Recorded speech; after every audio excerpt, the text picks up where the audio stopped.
In a small farming town in the mountainous region of the western United States lived an extraordinary man, a war hero from the Second World War.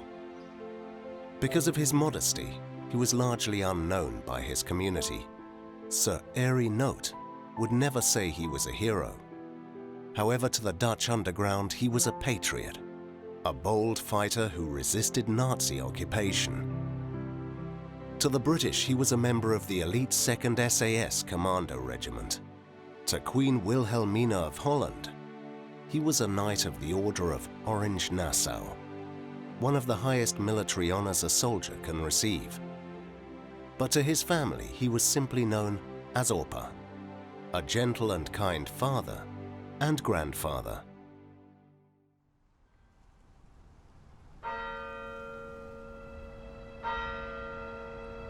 Arie was born in 1924 to Theodorus and Diederika Noot in Amsterdam, Holland.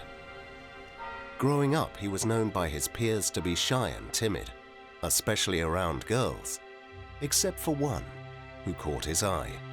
Across the street was the army barracks. So I walked in and there was a girl sitting there in the grass. That's the one I married later on. While ascribing to Christianity, the Noot family lived in a predominantly Jewish neighborhood. At school, I was the only non-Jew. And I have a photo of my classmates. All of them disappeared after the war, and they never came back.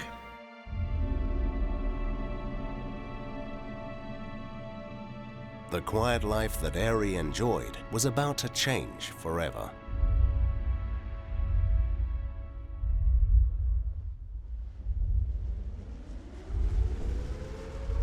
May 10th, 1940, that's when the Germans attacked Holland.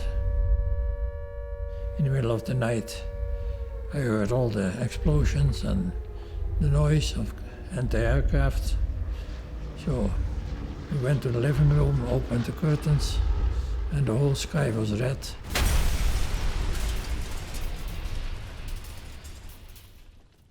Within 5 days of the initial bombings, and after fierce resistance by the Dutch army, Holland capitulated to the Germans on the 15th of May 1940. When we saw the German troops coming into Amsterdam, I was furious. I was only 15 years old. First year was quite civil. The whole thing changed and it became cruel. That's why I really started to hate these people. During a school vacation, Arie, his cousin, and a friend went on a canoeing trip to a nearby city to visit with former neighbors.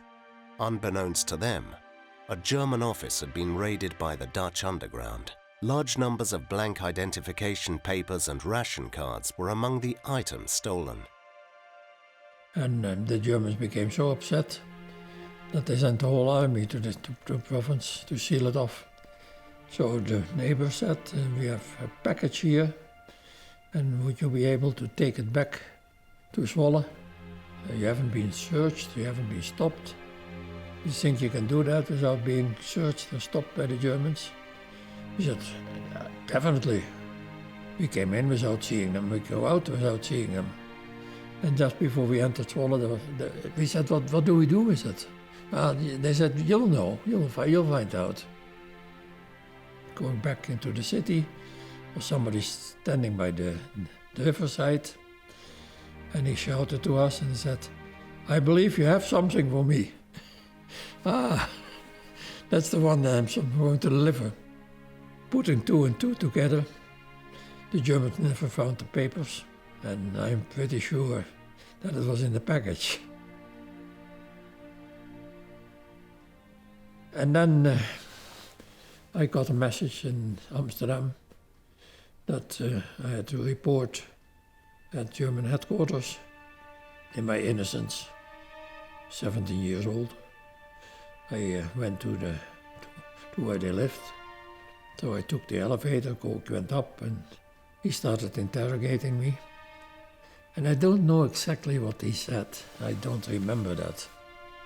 But one thing was clear to me. He's interested in me. It's not just a casual interview. He was called away for a moment and he didn't lock the door. So I went out and took the elevator and went down. I walked in as a student and I walked out as a fugitive.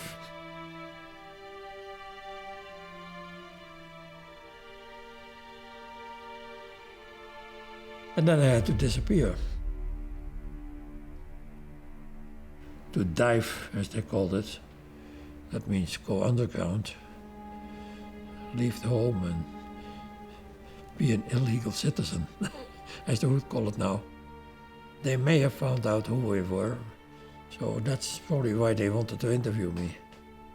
And that's why I had to disappear. I never went home again during the war.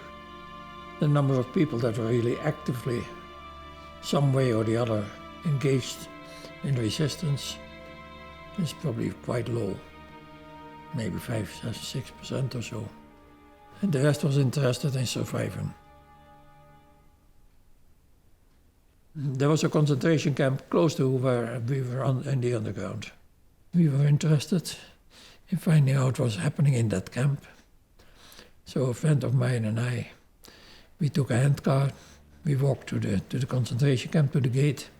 We told them that we would bring supplies, and so he let us in. And when we were in, we could roam the buildings, and we found that archive. The archive was containing the information that the Germans had, the forms that collaborators had filled out to get all kind of privileges. And so we loaded everything in the cart. Then we set fire to it, to the office, so they would never be able to find out what was burned and what was taken. And we pushed the cart outside to the gate. And we said, "Hi." We walked out. And they thought, well, they're not prisoners because they walked in, now they're walking out. So that was quite easy. That's how we managed the concentration camp. Prince Bernhard of Holland, having helped organize the Dutch resistance and being in collaboration with the British SAS, reached out to select resistance members, asking for volunteers to join the British 2nd SAS Regiment. And so they asked me if I would like to be a volunteer to go there. I didn't know much about the Special Air Service. Never been in a plane before, but okay, let's go do some parachuting.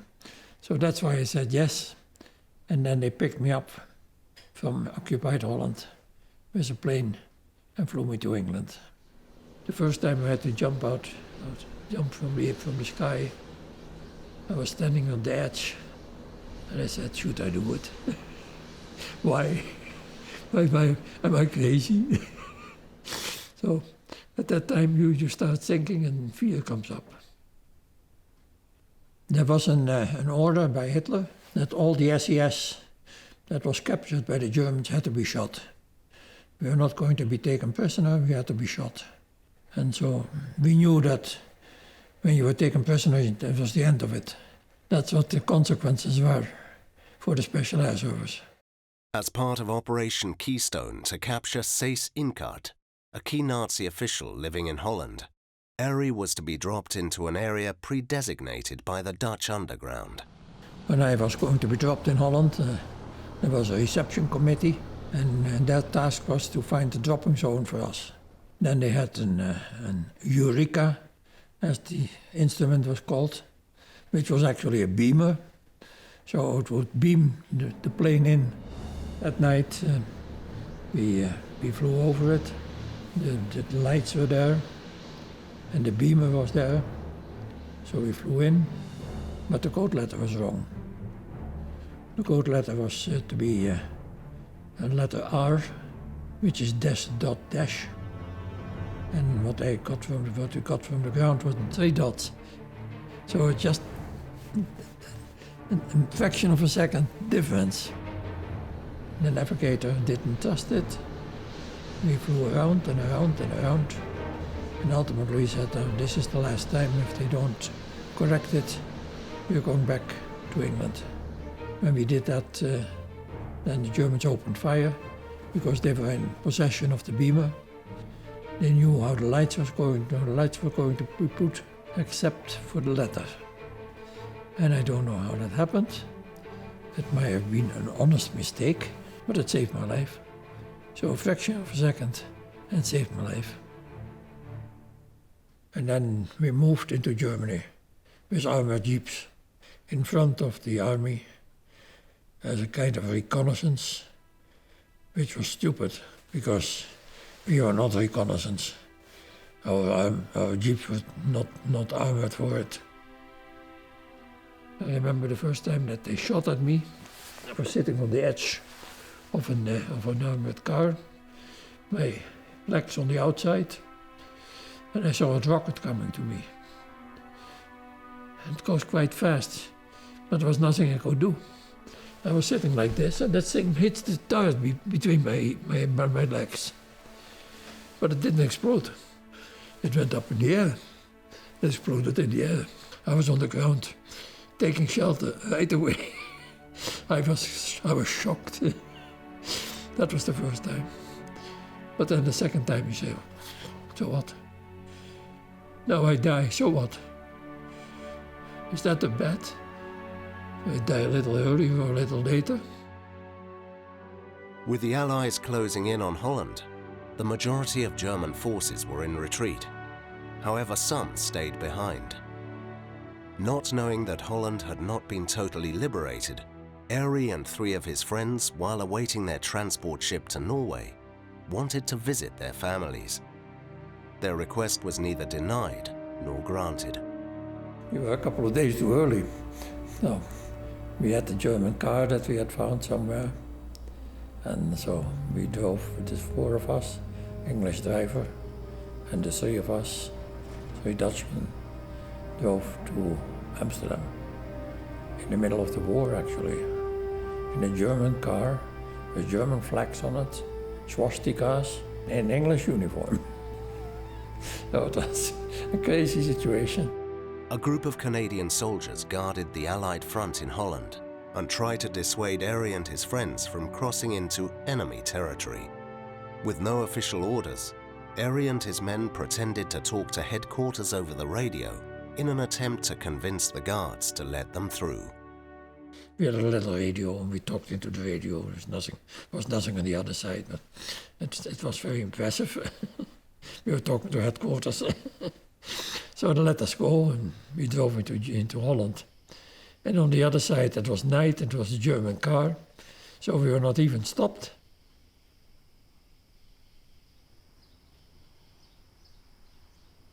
No emotion at all. We had no emotion at all when we drove into Holland. It was just going home for a moment.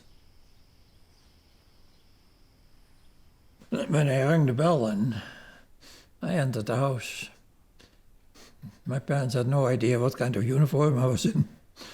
They had never seen me. When I joined the SAS the year before, there was no contact anymore between Amsterdam and the southern part of Holland, where I was. So it was a surprise for both of us. Yeah. The National Broadcasting Company delays the start of all its programs to bring you a special bulletin. It was announced in San Francisco half an hour ago by a high American official not identified as saying that Germany has surrendered unconditionally to the Allies, no strings attached, and that the announcement is to be made formally by General Eisenhower. I'll repeat that. The formal announcement has not yet been made, but the official says that Germany has surrendered unconditionally to America, Britain, and Russia.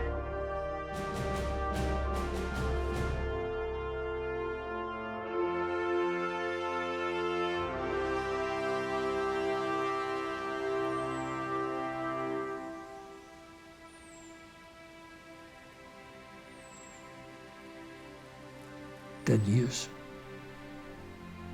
We hadn't seen each other in 10 years. We were children when I moved to one part of the city and she stayed in Amsterdam. I came back to Holland and I was in my parents' home when she stepped in. And that was it. We were in love immediately. Yeah, I don't really know how I overcame my hate, is maybe not the right word, because when the war was over, I don't know so much hate, but in your heart you didn't trust these people anymore. I didn't jump, otherwise I would have been the first to go down. I've been saved by miracles more than 20 times, I believe, that I should absolutely have died. My wife, same thing. She was arrested by the Germans. She was going to be shot the next morning, and she walked out of prison. How can you walk out of a German prison? Nobody knows. She doesn't know. She says, I walked out. These are things that you cannot explain in another way. I know that angels were around us, and they don't get tired of me. What is the reason to fear? Why fear? What does it mean? When a bomb goes down close to you, do you have to fear? When it's done, it's over already before you know, before you start thinking about it.